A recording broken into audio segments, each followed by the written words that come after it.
এই যে দেখেন রাস্তার সাইড দিয়ে লোকজন পাট বিনে শুলা পাট খড়ি লাইরে দিছে, মানে রোদে শুকাতে দিছে। এগুলা কি সুন্দর করে শুকাতে দিছে দেখেছেন। আপনাদের শহর অঞ্চলে এগুলা কোনো দিনই পাবেন না, কারণ এগুলো আছে শুধুমাত্র গ্রাম অঞ্চলে। কত সুন্দর রাস্তা, আর এই যে দেখেন কত সুন্দর শুলা টুলা সাজায় রাখছে। এদিকের ভিউটা দেখছেন কত সুন্দর লাগে।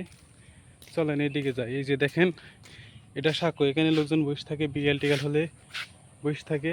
তো চলেন আমিও একটু বসি, বসলে ভাল লাগবে। এই যে দেখেন কি একটা ওয়েদার। আসলে গ্রামে থাকার মজাটাই আলাদা, যেটি শহরের মানুষ বুঝবে না, ঠিক আছে। তবে এটা অবশ্য ঠিক, শহরের মানুষ কর্মজীবী মানুষ, কাজকাম করে, ওরে থাকতেই হয়। আমরা তো বেকার মানুষ, আমার কি আর শহরে মানাবি? আমরা গ্রামেই ঠিক আছি, বেকার মানুষ, কাজ কাম নাই, ভিডিও করে বেড়াই। ভালো লাগলে সবাই লাইক সাবস্ক্রাইব করবেন, যেন চ্যানেলটা খুব তাড়াতাড়ি মনিটাইজ হয়ে যায়। বুঝতে পেরেছেন?